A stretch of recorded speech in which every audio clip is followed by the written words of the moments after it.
ஒரு தந்தையோட பெருமையை சொல்றதுக்காக ஆண் குழந்தைகள் எல்லாரும் வந்து நின்னாங்க.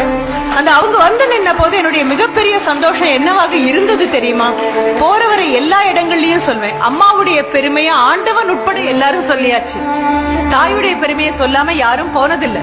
அது மனித உருவத்துல வந்திருக்கக்கூடிய தாயாக இருந்தாலும் சரி, அல்லது பூனையோ நாயோ காக்காயோ குருவியோ எந்த இனத்துல தாய்மையை ஏற்றுக்கொண்ட அந்த பெண்ணாக இருக்கக்கூடிய எல்லாவற்றையும் புகழ்ந்து புகழ்ந்துதான் காலங்காலமா பேசிட்டே வரும்.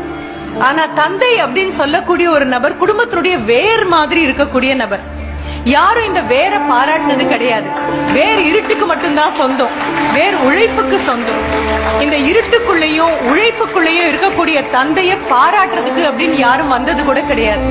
நீங்க மரம் பச்சையா இருக்குன்னு சொல்லுவீங்க, ஆஹா கிளை எவ்வளவு ஆரோக்கியமா இருக்குன்னு சொல்லுவீங்க, இலைகள் எவ்வளவு பசுமையா இருக்குன்னு சொல்லுவீங்க, பூ எவ்வளவு அழகா இருக்கு, மொட்டை எவ்வளவு அழகா இருக்கு, காய் எவ்வளவு ஆரோக்கியமா இருக்கு, கனி எவ்வளவு சுவையா இருக்கு அப்படின்னு பாராட்டுவோம். பக்கத்துல இருந்து புகைப்படம் கூட ஏத்துக்குவோம்.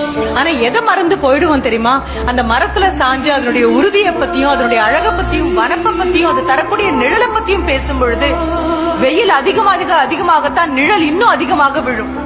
வாழ்க்கை இன்னும் கடுமையாகும் போதுதான் இருட்டுக்குள்ளேயும் வெளிச்சம் இல்லாத, கைதட்டல் இல்லாத, பாராட்டு இல்லாத பாறாங்கல்லுக்கு இடையில புகுந்து புகுந்து போராடி வேர் ஓடினா மட்டும்தான் அந்த மரம் அப்படி நிக்க முடியும்.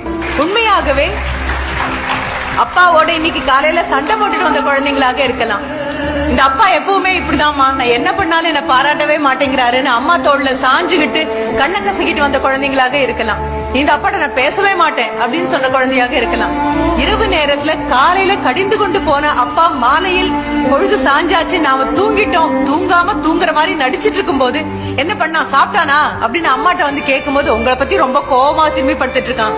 அம்மா காதுல கேட்டாலும் அப்பா கிட்ட கோவம் இருக்குன்னு திரும்பி படுத்துட்டு தலையணைக்குள்ள முகத்தை புதைச்சுக்கிட்டு வந்து என்ன தொடட்டும், தலையை தடவி கொடுக்கட்டும் அப்படின்னு காத்துட்டு இருக்கக்கூடிய குழந்தைங்க உட்பட அத்தனை பேருக்கும் இங்க மேடையில ஒரு தகப்பனுடைய பெருமையை சொன்ன பொழுது கண்டிப்பாக கண்ணோரத்துல ஈரம் கசிஞ்சிருக்கும்.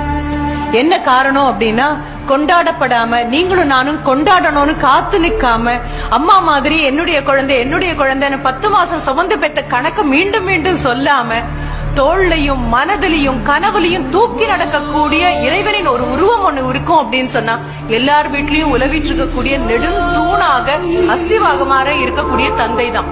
எல்லார் மனதுமே ஒரு ஈரம் கசிஞ்சிருக்கும். அப்பாக்களோட கோவப்படாத நாட்கள் உண்டா, அப்பாவோட சண்டை போடாத நாட்கள் உண்டா? ஆனாலும் அம்மா எத்தனைதான் தோல்ல சாச்சுக்கிட்டாலும், அம்மா எத்தனைதான் இடுப்புற தூக்கி வச்சுக்கிட்டாலும், அம்மா எத்தனைதான் பார்த்து உணவு கொடுத்தாலும் தாண்டி போகும்போது அப்பா செல்லமா ஒரு தோல்ல ஒரு தட்டு தட்டினாரு அப்படி